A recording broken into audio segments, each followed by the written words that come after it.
Merci d'être au rendez-vous de cet entretien exclusif avec la ministre togolaise en charge de la communication, des médias et de la culture, Madame Yawa Kugan, qui nous fait l'honneur d'être au plateau aujourd'hui.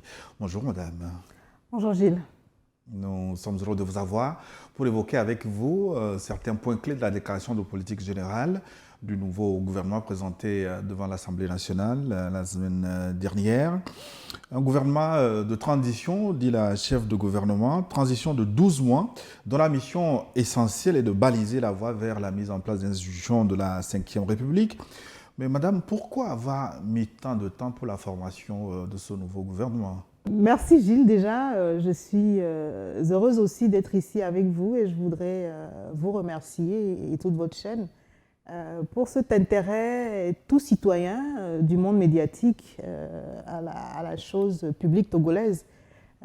Je rappelle que nous avons cet entretien quelques heures après la présentation donc, de la déclaration de politique générale du Premier ministre qui a reçu la confiance de la représentation nationale. Donc, merci de nous accueillir pour en parler. Je vous en prie. Alors, pourquoi avoir mis tant de temps? J'ai envie de vous dire que le temps mis pour bien faire n'est jamais du temps en trop. Il s'agit de questions importantes. La gestion des affaires de la cité requiert toute l'attention des plus hautes autorités de ce pays et il me semble en tout état de cause que, comme vous avez pu le noter, cette approche très marquée de composer une équipe de mission qui doit travailler en un temps record aussi, une équipe ouverte, une équipe inclusive. Cela sous-entend du dialogue, des échanges, une attitude de main tendue et donc, encore une fois, d'ouverture et d'inclusion. Et le temps mis pour tout cela me semble être du temps mis à profit pour le Togo.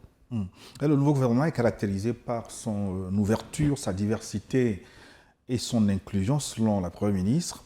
Pourquoi l'ouverture politique s'est-elle limitée à 3 ministres issus de l'opposition?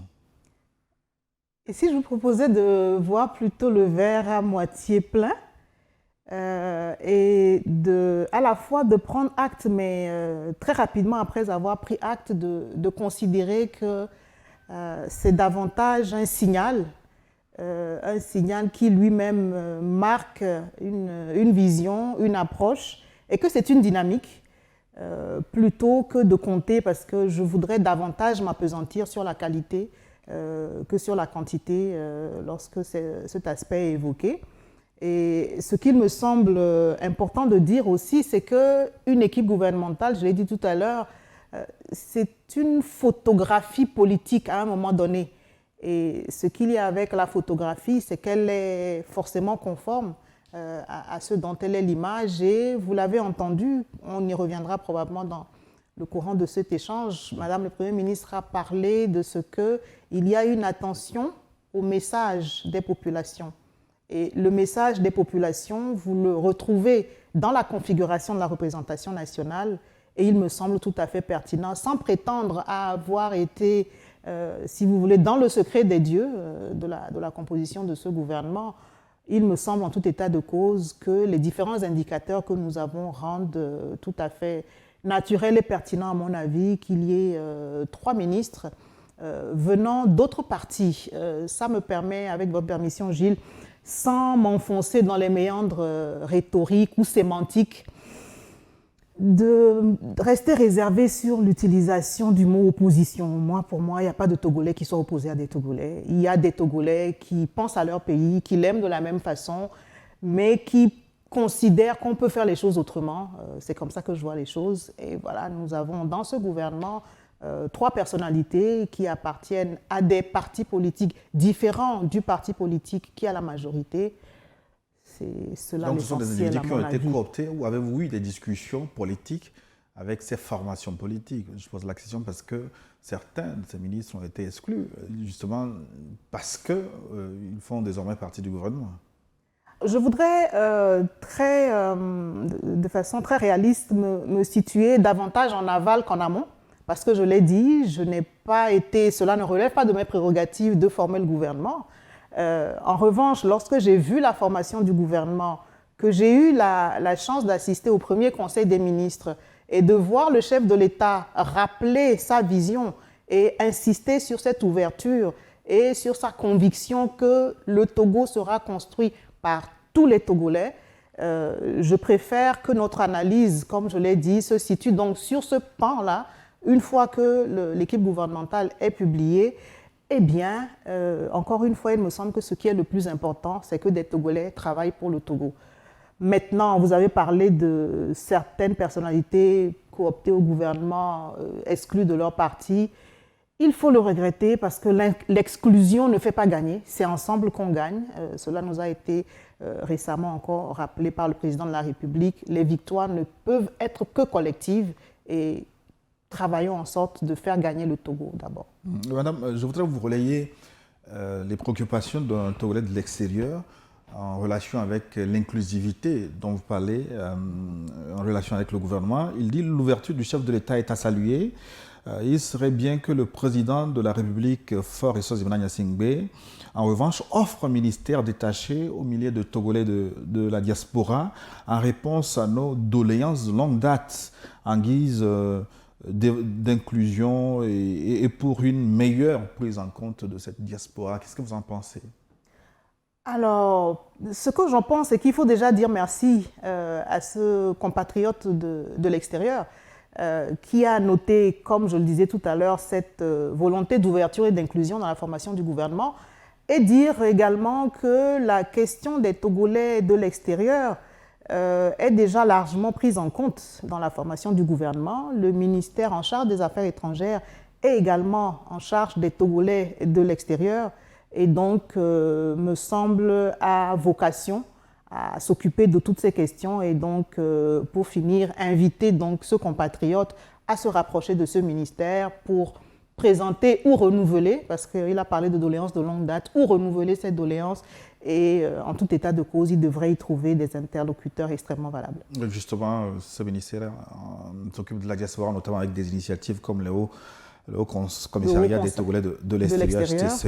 Absolument. Alors, Madame la ministre, porte-parole du gouvernement, la déclaration de politique générale présentée par la chef de gouvernement a été consacrée largement au bilan de la mise en œuvre de la feuille de route gouvernementale 2020-2025. Le délai d'exécution a été chiffré, 75% environ. Mais qu'en est-il du taux d'exécution? Le Premier ministre n'en a pas parlé, il n'a pas avancé de chiffres. Est-ce que c'est à chacun de se faire une idée du chemin qui a été parcouru? Je dirais oui et non, mais en réalité, ce n'est pas vraiment dans une démarche désinvolte pour que chacun se fasse une idée. Je crois que nous convenons de ce que le temps, c'est une donnée, on va dire, intangible. Donc la feuille de route est enfermée dans le délai de 2020 à 2025, ça tout le monde le sait. Maintenant, les différents chantiers et la mise en œuvre des programmes est moins figée, je voudrais dire. D'ailleurs, je crois que cela nous permet d'avoir cet échange que nous avons de façon constructive et de pouvoir aborder très librement notre ressenti en tant que citoyen. C'est en cela que je disais oui, notre ressenti en tant que citoyen, mais aussi ne pas manquer de relever que ce n'est pas parce qu'il n'existe pas de chiffres, mais simplement parce que à ce stade, il n'est pas question de faire un bilan de clôture de la feuille de route puisqu'elle va de 2020 à 2025. Chemin faisant, beaucoup de choses ont été faites dans plusieurs domaines. Cela fait que, autant on peut dire que le délai d'exécution est à 75% parce que ça ne change pas, autant on ne peut pas annoncer un chiffre fixe parce que vous le savez, la feuille de route, c'est 3 axes. Tous ces axes n'ont probablement pas évolué de façon linéaire parce que simplement ils n'ont pas les mêmes contraintes. C'est 42 projets réformes prioritaires et pour l'évaluer et arriver à des chiffres qui puissent parler et nourrir des analyses prospectives, ça prend davantage de temps, simplement.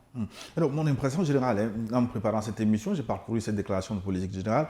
Madame la ministre, il ne m'a pas été aisé de trouver des éléments en tenant compte du document pour apporter des contradictions. Comment vous l'expliquez? Est-ce que c'est parce que c'est bien écrit ou justement, c'est moi qui ai eu des difficultés à trouver des éléments pour vous contredire? Écoutez, je le prendrai comme un compliment hein, que je transmettrai rapidement aux équipes de Madame le Premier ministre et de la primature, qui est en tout état de cause à tous ceux qui ont travaillé à la préparation de ce document. Mais non, de façon plus sérieuse, je pense que c'est davantage parce que, quoi qu'on dise, des choses se font, des évolutions sont là, même si cela a été dit et répété à l'envi, il faut continuer, il faut progresser, mais voilà, de 2020 jusqu'à aujourd'hui, les choses ne sont pas restées statiques. Des avancées ont été constatées dans tous les domaines, je l'ai dit tout à l'heure, l'éducation, la santé, l'accès à l'énergie, la desserte en eau potable, voilà, et tout ce qui s'ensuit. Et donc, c'est parce que les choses évoluent, me semble-t-il, que vous n'avez probablement pas dû trouver on va dire, d'angle ou de repères pour critiquer. Cela ne veut pas dire que cette action est parfaite. Loin de là, il me semble d'ailleurs qu'une rhétorique bien connue estime que la perfection n'est pas de notre monde. Cela ne veut pas dire que l'action est parfaite, mais cela veut simplement dire que nos concitoyens, tout comme ceux qui sont à l'action, notent que du travail se fait, des avancées se réalisent, et cela doit rester appréhendé avec cette approche très pragmatique et très modeste aussi, qui veut que l'effort continue parce qu'il y a encore des résultats à poursuivre, des réussites à renforcer pour le bien du Togo. Et surtout l'illustration de ces résultats sur le terrain.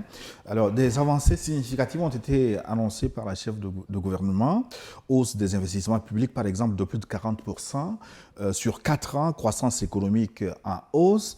Alors, pourquoi ces améliorations, Madame la ministre, ne se font pas ressentir clairement dans le panier de la ménagère? J'ai envie de dire que simplement parce que ce n'est pas aussi arithmétique que ça. Le ressenti dans le panier de la ménagère togolaise que je suis aussi n'est pas arithmétique et en tout état de cause, je crois qu'on peut se réjouir d'être en bonne voie. Pourquoi je dis cela?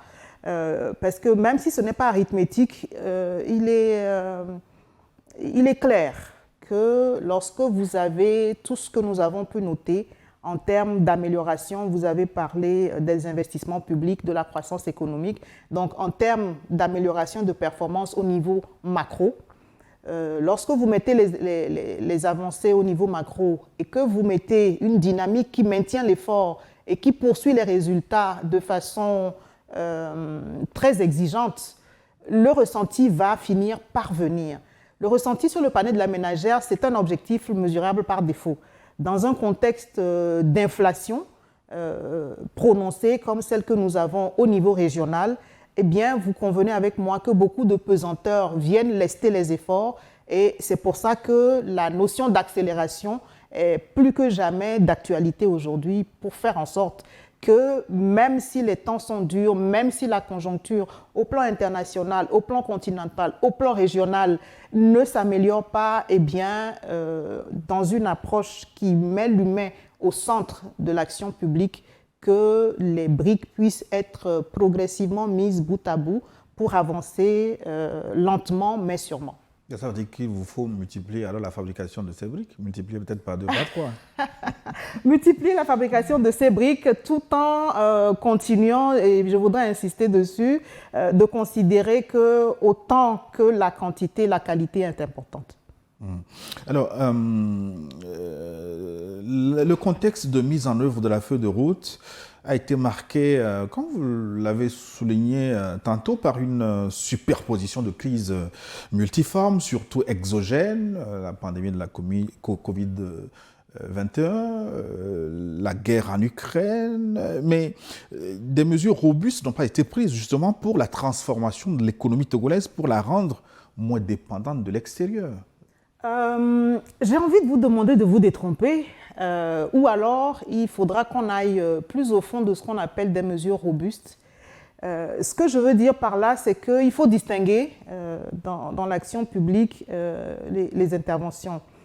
Lorsque, par exemple, on s'attache au pouvoir d'achat des Togolais, vous avez tous vu l'évolution de la situation au plan international, régional et national. Vous avez vu la courbe que prenait l'inflation et il vous souvient que en un certain nombre d'occasions, et notamment en septembre 2022, un train de mesures très fort avait été engagé pour protéger et préserver le pouvoir d'achat des Togolais. Ça, c'est ce que j'appelle les mesures conjoncturelles. C'était une situation d'appoint, il fallait agir, on a agi de façon un peu chirurgicale. Et puis, au-delà de ça, il y a l'approche structurelle de l'intervention publique. Et là, je voudrais, par exemple, m'attacher à un secteur, celui de l'agriculture. Lorsque vous prenez l'agriculture, qui est le premier employeur de notre pays, il y a toute une dynamique transformationnelle dans ce domaine-là. Ce que ça implique, c'est que ce ne sera pas du jour au lendemain. Chez moi, on cultive l'igname et un proverbe dit que personne ne plante l'igname et la mange le même jour. C'est valable pour toutes les autres cultures. C'est valable aussi pour le secteur lui-même. L'agriculture se transforme progressivement. Vous avez vu il y a quelques mois le forum du paysan togolais avec l'implication au plus haut niveau. Et donc cette transformation de l'agriculture que nous avons pris pour un exemple est quelque chose qu'il faut encore une fois inscrire dans le temps pour s'assurer que les évolutions, on va dire, pénètrent bien.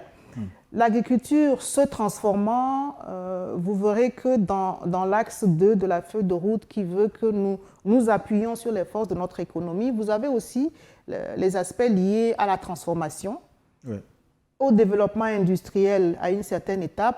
Et donc, tout ça mis bout à bout, c'est progressivement que nous allons en venir à réaliser cette vision du chef de l'État qui a été synthétisée dans la formule « produire ce que nous consommons et consommer ce que nous produisons ». D'ici là, il y a beaucoup de chemin à faire et je voudrais insister encore une fois sur le fait que ce ne sont pas des petits miracles qu'on entend faire, ce ne sont pas des actions qui vont briller par leur soudaineté, leur immédiateté, mais davantage des process qui demandent qu'on prenne le temps de les dérouler. Dans le domaine de l'agriculture, par exemple, dans la feuille de route, vous avez relevé l'augmentation de la production de des céréales, par exemple, de plus de 15%. Alors, dans le domaine de la santé, l'accessibilité géographique aux soins s'est sensiblement améliorée, selon le bilan fait par la chef de gouvernement. Mais qu'en est-il de la qualité? Parce qu'il y a beaucoup de plaintes qui s'expriment dans ce domaine-là. Est-ce que nous reprenons l'image du verre à moitié plein ou à moitié vide? Oui, je veux dire que des plaintes s'expriment parce que c'est peut-être dans la nature humaine de parler de ce qui ne va pas. En journalisme, vous le savez mieux que moi, les trains qui arrivent à l'heure n'intéressent personne. C'est pour dire que dans le silence et au-delà des plaintes, il y a du travail qui se fait dans le domaine de la santé.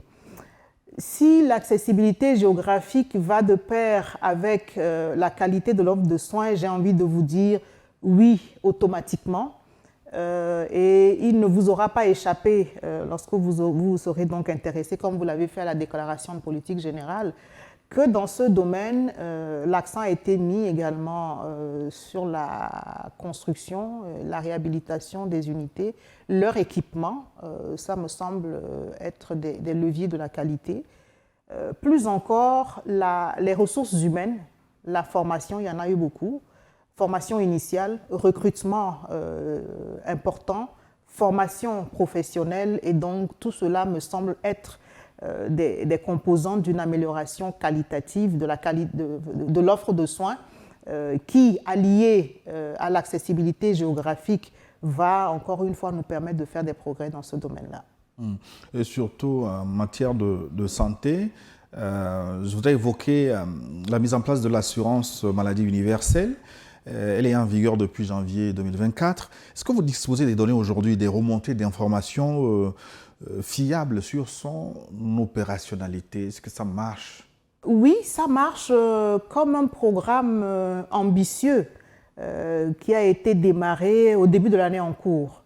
Ce que je veux dire par là, c'est que nous n'allons pas espérer que de janvier à aujourd'hui, tout ait été fait. Mais en tout état de cause, vous avez les organismes de gestion, l'INAM d'un côté, la CNSS de l'autre, l'Institut national d'assurance maladie, la Caisse nationale de sécurité sociale, qui ont tout de suite pris à bras le corps cette mission qui leur a été confiée. Ça avance parce que le cadre juridique et réglementaire est déployé. Ça avance parce qu'il y a eu beaucoup d'échanges entre les départements ministériels concernés et les acteurs de tous les niveaux. Ça avance parce qu'avec l'enrôlement, les cartes d'assurés AMU sont déjà délivrées. À partir de Lomé, qui était l'unique point de délivrance, il continue de rayonner. Kara a été acté comme un point de délivrance de cartes AMU. À Takpamé, dans quelques heures, je suis bien placée pour vous en parler. Puis il y en aura à Nero, il y en aura à Dapaon selon la planification. Voilà, ça avance parce que, encore une fois, je crois que je vais revenir souvent sur cet adverbe de progressivement, parce que c'est une action au service de l'humain, c'est une dynamique et il n'y a pas lieu de s'alarmer parce que lorsque vous prenez la photographie à un moment donné, tout n'est pas encore fait. L'essentiel, c'est que ça continue de bouger. C'est comme faire du vélo. À cet âge-là, je me demande quand est-ce que la carte AMU va atteindre aussi ma vieille au village là-bas à Direcport. Est-ce que vous avez la vôtre? Vous qui êtes à Lomé, est-ce que vous avez la vôtre déjà? Si vous avez la vôtre, ça veut dire que votre employeur a fait ce qu'il fallait pour ça. L'enrôlement des personnes vulnérables par l'Institut national d'assurance maladie et l'enrôlement de la catégorie qu'on appelle les travailleurs non salariés par la Caisse nationale de sécurité sociale est à venir. Encore une fois, désolé de tenir à mon adverbe progressivement, les différentes catégories d'assurés au titre de cette assurance maladie universelle sont enrôlées progressivement et ces couches de la société, donc votre mère que nous saluons depuis Djrekbo, ne devrait pas tarder à avoir sa carte d'assuré. Merci madame, c'est gentil. En matière d'énergie, la capacité installée aurait pratiquement doublé en 4 ans. Alors, d'où viennent alors les délestages que les Togolais ont durement ressentis dans leur peau? Les capacités de production ont été augmentées, merci de le noter. Mais je pense qu'au-delà de la peine qu'il y a eu à traverser la période de délestage et que nous avons tous ressenti en tant que Togolais parce que ça a profondément agi sur notre mode de vie. Ça, c'est pour les ménages, mais également tous les secteurs en ont souffert, les industries en ont souffert, les artisans en ont souffert, les commerçants, tous les Togolais en ont souffert. Et je voudrais nous proposer d'avoir une vue d'ensemble pour appréhender cet aspect. Vous l'avez dit, augmentation des capacités de production. Dans notre vue d'ensemble, nous considérons aussi que depuis un certain nombre d'années, le Togo a fait beaucoup de réformes. Le Togo a entrepris d'assainir son environnement, de faire de la promotion de l'investissement, de travailler de façon méthodique sur le climat des affaires. Et vous savez, la bonne nouvelle, c'est que ça a produit des fruits. Lorsque le Togo a commencé à être intéressant puis attractif, eh bien, les investisseurs sont venus, ils se sont installés. Ça a doublé, enfin, ça n'a pas doublé, ça a multiplié d'autant plus les besoins. Et lorsque, de façon conjoncturelle, vous avez cette augmentation importante de la demande en face de difficultés ponctuelles d'approvisionnement, eh bien, vous débouchez sur cette situation douloureuse que vous mentionnez de délestage. Et ce dont je voudrais me réjouir, c'est que vous en conviendrez avec moi, nous sommes sortis de la période la plus difficile et progressivement, nous retrouvons nos marques à la fois pour faire face à l'importante demande, mais pour diversifier et sécuriser davantage les sources d'approvisionnement. Je voudrais, pendant que nous en parlons et en saluant tous les Togolais, faire une mention spéciale au secteur privé, aux industries qui ont vraiment joué leur partition pour que, en tout état de cause, l'écosystème reste maintenu et préservé. Oui, à souligner également la part des énergies renouvelables dans la production de l'énergie au Togo avec l'installation de de la centrale solaire de Blita, des initiatives qui vont se poursuivre selon la chef de gouvernement. Absolument, qui vont se poursuivre et se renforcer. Et en matière d'énergie, je crois qu'il n'y a pas de limite à ce qu'on peut rechercher. La politique nationale est là. Le Togo a opté pour un mix énergétique incluant donc les énergies renouvelables. Et donc tout ça va se poursuivre. L'ensemble des sources existantes va continuer d'être exploré pour que, mis bout à bout, cette production puisse couvrir l'ensemble de nos besoins. Oui, le taux de l'électrification aussi a été amélioré selon le document de la Première ministre. Quand est-ce que l'électricité va atteindre tous les villages? Ne vous inquiétez pas, Drekpo, Moretan, Atakpame, Saint-Cassé, Badou, Kara, voilà, j'ai pas oublié la région maritime, Tchévier, Lomé, voilà. Non, c'est en progression encore une fois. On va revenir beaucoup dessus. L'accès universel est projeté à l'horizon 2030 dans la politique nationale. Maintenant, je voudrais, une fois que j'ai dit ça, tout de suite nous inviter à savoir raison garder, parce qu'encore une fois, c'est un processus, tous les efforts se font, la tendance est maintenue, on est passé de 50% en 2020 à 69% à fin juillet 2024. À la fin de l'année 2024, on va encore mesurer et sur le temps qui nous sépare de maintenant, en 2024, jusqu'à 2030, eh bien, je crois qu'il y aura une mesure attentive et constante de l'évolution de ce taux pour que, à cet horizon-là, voilà, Drekpo, Moretan et tous les autres aient l'électricité parce que c'est nécessaire. Aujourd'hui, voilà, ce n'est pas un luxe. Vous voyez à quel point, lorsque le réseau s'étend dans une localité, ça change la vie tout de suite et tous les Togolais méritent qu'il en soit ainsi. En tout état de cause, le gouvernement y travaille avec acharnement. Je voudrais qu'on aborde maintenant, Madame la ministre, porte-parole du gouvernement, les questions de sécurité face à la menace terroriste grandissante. Donc, le gouvernement dit avoir opté pour une réponse holistique, une réponse globale, alliant prévention, protection, défense et lutte contre les vulnérabilités. Mais sur le terrain, au regard des dernières attaques de Kwekwakanji, avec une vingtaine de morts, la menace n'est-elle pas en train de grandir plutôt, Madame la ministre? Je ne reprendrai pas le verbe grandir à mon compte. En revanche, que la menace soit toujours présente, oui, parce que de temps en temps, vous avez ces incursions. Et l'image, c'est celle de malfaiteurs qui rôdent, qui cherchent des failles, qui essayent de pénétrer à tout prix à l'intérieur de nos frontières pour semer la mort et la désolation. Et en face d'eux, eh bien, vous avez un pays qui, vous l'avez dit, a opté pour une approche multidimensionnelle et donc qui est en position défensive quand il le faut, qui peut aller à l'offensive quand c'est nécessaire, mais qui, à côté de la solution militaire et des combats et de la surveillance, a choisi aussi de mettre l'accent sur le dialogue communautaire, l'implication des communautés, des populations, et de mettre l'accent aussi sur le développement des secteurs sociaux, parce que l'équation paraît assez simple lorsqu'on l'énonce comme ça.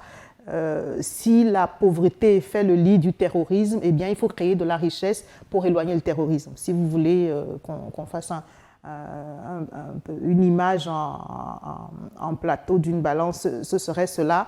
Mais évidemment, la mise en œuvre est beaucoup plus complexe que cela. Donc, je parlais de ne pas considérer, à mon avis, en tout cas, je n'ai pas d'éléments qui puissent me dire que la menace grandit, mais la survenue des incursions terroristes suggère qu'elle est toujours là. Et en face, nous avons le gouvernement togolais, nous avons les plus hautes autorités de ce pays, en tête desquelles le chef de l'État, chef suprême des armées, qui travaille à ce que cette réponse multidimensionnelle continue d'être apportée. Dans un premier temps, dans la région des savanes, vous l'avez dit, mais après un certain nombre d'années de mise en œuvre du PURS. Vous avez vu que cela a été étendu à tout le pays. Il en sera ainsi parce que tous les coins de notre territoire méritent d'être surveillés, préservés et protégés de ce fléau. Le Togo se bat-il tout seul contre ce fléau? Vous avez des partenariats extérieurs aussi qui vous appuient? Oui. Qui se bat seul pour espérer gagner? J'ai envie de dire personne. Et donc, lorsque vous avez en face de vous un phénomène comme celui-là, qui n'est pas une insécurité togolaise, mais en réalité une contamination d'une situation régionale, dont les sources ou les racines elles-mêmes remontent à un peu plus loin même que notre région, en remontant vers le nord du continent, suivez mon regard, eh bien vous n'êtes pas tout seul. Vous mettez en place des mécanismes de coopération, de partage d'informations qui font en sorte que, mis bout à bout, chacun puisse se protéger, se préserver, en veillant également à ce que les autres soient plus ou moins en sécurité. Alors, sur le plan diplomatique, le Togo est aujourd'hui un pays respecté et écouté, selon la Premier ministre. Alors, ce multilatéralisme assumé qui donne des résultats, assumé par le pays, serait le mobile des attaques terroristes, selon certains. Qu'en pensez-vous? Non. J'ai envie de dire pas d'amalgame. Ce n'est pas parce qu'il y a des voleurs dans votre quartier que vous ne recevez plus vos amis. N'est-ce pas, Gilles? C'est pour dire que le multilatéralisme, qui est une option à la fois diplomatique, tout à fait naturelle lorsqu'on est Togolais, hein, parce que nous, Togolais, nous sommes dans l'ouverture, dans la fraternité, dans la solidarité. Et donc, on ne peut pas faire de lien entre le multilatéralisme et l'augmentation d'un phénomène comme le terrorisme.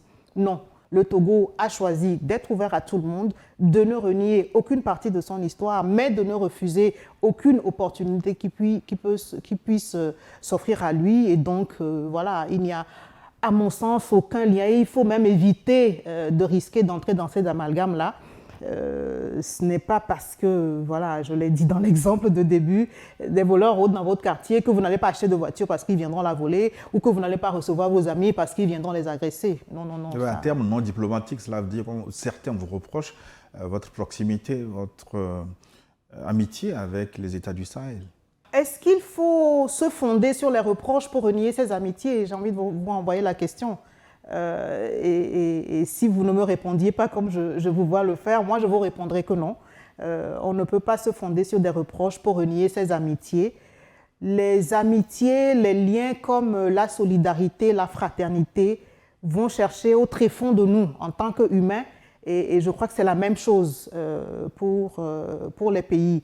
Nos pays ne peuvent pas se payer le luxe de distinguer. Je ne sais pas si dans cet entretien exclusif, nous pouvons parler nos langues, mais vous savez que chez nous, au Blonabé, voilà, donc c'est une image que je prends comme ça pour vous dire que le Togo refuse de choisir parmi des bons ou des mauvais amis. Le Togo sera toujours ouvert parce que c'est dans son ADN d'aller vers les autres, de tendre la main, d'accueillir, de fraterniser, d'assister, d'aider quand il peut. Et voilà, ce sera toujours comme ça.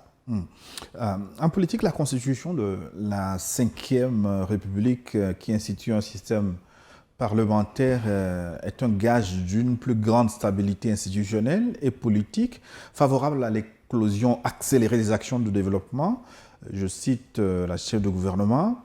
Est-ce que les difficultés actuelles du président français à former un gouvernement après les élections législatives ne viennent pas un peu contredire cet enthousiasme? Si c'est ça, l'enthousiasme va rester parce que vous le savez aussi bien que moi, comparaison n'est pas raison.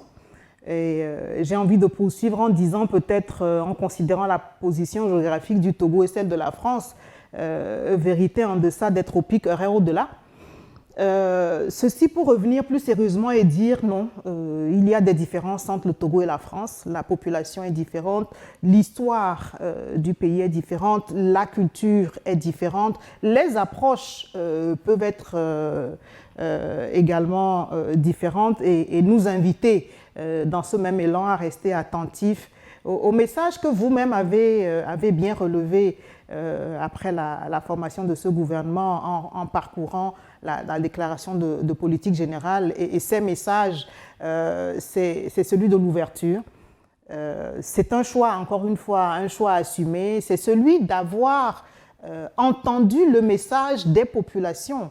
Et j'en reviens aux premières réponses que je vous donnais. Lorsque vous vous attachez à la composition de la représentation nationale, les électeurs togolais ont entendu envoyer ce message. Ce message a été perçu, il est traduit en action au plus haut niveau et je crois que c'est ce qui va continuer, tout en souhaitant à tous les autres pays de faire chacun son parcours et de trouver sa solution. Parce que les recettes toutes faites et qu'on copie et qu'on colle ne marchent pas.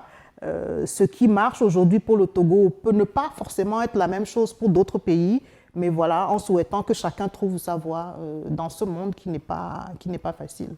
Alors, dans un régime parlementaire où vous avez, pour ne pas reprendre le concept opposition, une force alternative solide, parce que cette opposition, elle est pratiquement en hibernation aujourd'hui, est-ce que ça peut fonctionner de façon dynamique? Il y a un fil rouge, c'est le pays. C'est le patriotisme, c'est l'amour du pays. Et il me semble que si nous nous attachons tous à ce fil rouge, il n'y a pas lieu de désespérer, de considérer que certains concitoyens ou certaines formations sont en léthargie, mais simplement la vie politique, un peu comme la vie de tous les jours, elle n'est pas un long fleuve tranquille, elle est faite de hauts et des bas. Des partis peuvent connaître un certain nombre de passages aujourd'hui, mais cela n'en fait pas moins des Togolais tout à fait valables et encore une fois des Togolais qui sont attendus par le chef de l'État pour continuer d'être une force de proposition partout où besoin est. Encore une fois, ce message d'ouverture est important. Ce message d'ouverture s'est traduit dans la formation du gouvernement, mais ce n'est pas une ouverture statique. C'est une démarche. L'ouverture reste là et tout Togolais, quelle que soit la formation politique à laquelle il appartient, qui considère qu'il a quelque chose à apporter et qui emprunte les mécanismes qui sont consacrés par notre démocratie et par les textes en vigueur au Togo, sera toujours pertinent à contribuer à la construction de son pays parce que c'est ainsi que les choses doivent fonctionner à mon sens. Je cite encore le chef de gouvernement Victoire Dogbe. Les actions que nous avons menées, pour importantes qu'elles soient, méritent d'être mises en perspective par rapport aux aspirations des populations exprimées notamment lors des dernières élections. Que ferez-vous d'important, Madame la Ministre, durant les 8 mois restants pour ce gouvernement de transition? Nous ferons beaucoup de choses. Moi-même, je ferai des choses importantes comme venir ici avoir cet entretien avec vous. C'est la première fois. Oui, c'est la première fois. J'espère que ce n'est pas la dernière et que j'aurai mérité que vous me réinvitiez à nouveau. Voilà, venir chez vous ou aller ailleurs pour expliquer, pour faire beaucoup de pédagogie, parce que cela nous semble faire partie des leviers nécessaires pour améliorer, si vous voulez, la compréhension, l'adhésion du plus grand nombre de Togolais tous les jours un peu plus. Et je disais beaucoup de choses. Moi-même, je ferai la communication. Je m'occuperai des aspects liés également à la culture de notre pays. Et vous savez à quel point nous sommes riches sur ce chapitre-là. L'ensemble de mes collègues va travailler sans relâche, ainsi que cela a été instruit et martelé par le chef de l'État. Ceux qui sont en charge de l'eau travailleront sur l'eau, l'énergie sur cela, l'éducation, même chose, la santé, l'accès universel aux soins, en tout cas les actions sociales. Tous les départements vont s'attacher à faire leur travail. Le Premier ministre coordonne tout ça et le Président de la République veille à ce que la vision qu'il souhaite imprimer soit respectée par tous. Dans cet intervalle, vous l'avez dit, dans ces beaucoup de choses, il y a 2 missions principales à retenir. La première, c'est la mise en place des institutions prévues par la Constitution du 6 mai 2024. Nous avons un cap défini pour le faire Et la deuxième, c'est la poursuite et l'achèvement des projets de la feuille de route gouvernementale. Laquelle poursuite et lequel achèvement, me semble-t-il, ouvre tout de suite la voie à une réflexion prospective pour l'après. Alors, vous devez au même moment continuer à dérouler la feuille de route gouvernementale et mettre en place les institutions de la Ve République, notamment un Sénat, et puis la nomination du président du Conseil et le président de la République. Tout ça, vous comptez le faire en 8 mois? Ce n'est pas tant que nous comptons le faire que la Constitution impose que cela soit fait, parce que les dispositions transitoires de la Constitution du 6 mai 2024 parlent, et je cite, d'un délai de 12 mois à compter de la promulgation. Donc ça, pour le coup, c'est arithmétique, c'est carré. Il n'y a rien à y ajouter, rien à en retrancher. Au contraire, pour le coup, plus c'est dynamique, mieux c'est. Et c'est à cela que nous allons travailler. C'est une question de respecter ce qui est prévu par notre loi fondamentale. Avec les tests, les Togolais ont une idée de celui qui sera probablement le président du Conseil des ministres. En ce qui concerne le président de la République, à qui pensez-vous? Mais je ne pense à personne parce que c'est un processus qui sera l'objet d'une élection au niveau du Congrès, le Congrès étant la formation simultanée du Sénat et de l'Assemblée nationale. À ce moment-là, l'élection des citoyens togolais qui aspirent à cette position se fera suivant les règles prévues. Et je ne suis pas adepte des pronostics. Pas pronostic, parce que vous contrôlez largement l'Assemblée nationale, votre parti en tout cas, et le Sénat. On l'entend, donc ça veut dire que des noms peut-être circulent déjà. Des noms ne circulent pas encore. La position majoritaire du parti Union pour la République à l'Assemblée nationale est le fruit du suffrage qui a été exprimé par nos compatriotes et dont nous nous réjouissons et que nous saluons comme un signe de maturité politique. Mais une fois que nous avons dit cela, je voudrais vous demander gentiment, Gilles, de laisser les choses se faire et que le moment venu, comme je l'ai dit, les candidatures s'expriment et que le vote puisse porter tel ou tel autre citoyen togolais à cette position de président de la République. Ça veut dire que je peux rêver, moi aussi, de devenir le prochain président de la République? Absolument. Vous lisez la Constitution, vous regardez quelles sont les conditions prévues. Si vous pensez que vous cochez toutes ces cases, je vous y encourage instamment. Je suis bien dans mon fauteuil de journaliste. Madame la ministre, vous promettez la modernisation de la vie publique avec une plus grande redevabilité pour l'avenir. Alors, la lutte contre la corruption sera-t-elle plus hardie cette fois-ci? J'ai envie, et pardonnez-moi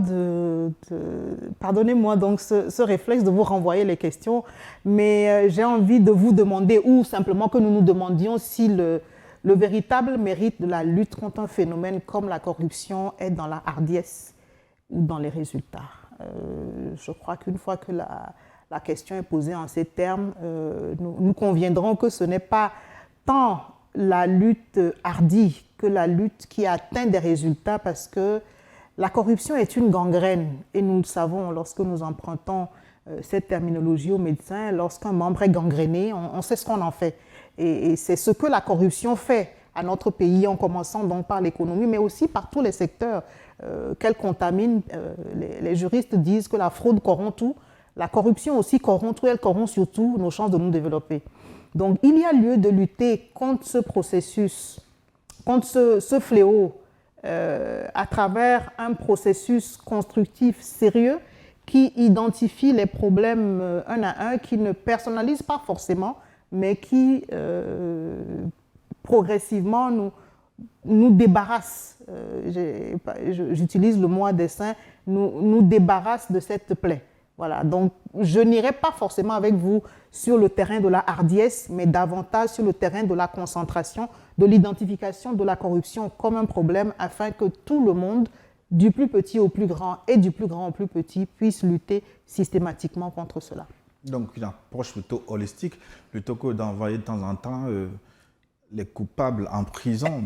Exactement. C'est vrai qu'il y a quelque chose d'un peu malsain à comparer les deux, mais tant qu'à faire, plutôt que d'envoyer un seul bonhomme sous les verrous, de lui taper dessus pour faire plaisir à ceux qui attendent cela, faire en sorte que le mal globalement pris soit bouté hors de notre pays, parce que ça nous fait, pardonnez-moi d'utiliser le mot deux fois, ça nous fait beaucoup de mal. Madame la ministre, nous arrivons à la fin de cet entretien. Déjà? Ça veut dire que ça s'est bien passé, puisque si vous n'avez pas vu le temps passer. Alors, pour les Togolais qui vous écoutent, qui attendent beaucoup de vous après cette élection que votre parti a remportée haut la main, 108 sièges sur 113 possibles à l'Assemblée nationale, qu'est-ce que vous leur promettez? Y aura-t-il du mieux pour les 8 mois à venir, 8 mois pour ce gouvernement de transition? Promettre, peut-être pas. S'engager, oui. S'engager à travailler sans relâche, à regarder avec beaucoup de sérieux et de pragmatisme l'ensemble des dossiers, s'attacher à la qualité du travail et dans le même élan, appeler tout le monde à jouer sa partition. Un seul arbre ne fait pas la forêt. Nous voulons que nos forêts soient les plus denses possibles et cette densité viendra de ce que chacun apportera sa contribution pour le tissage de cette toile togolaise que nous voulons, et ce n'est pas parce que je suis ministre de la Culture que je le dis, mais que nous voulons chatoyante de couleurs, de textures, de matières, parce qu'elle aura été tissée par l'amour, l'enthousiasme de tous les Togolais.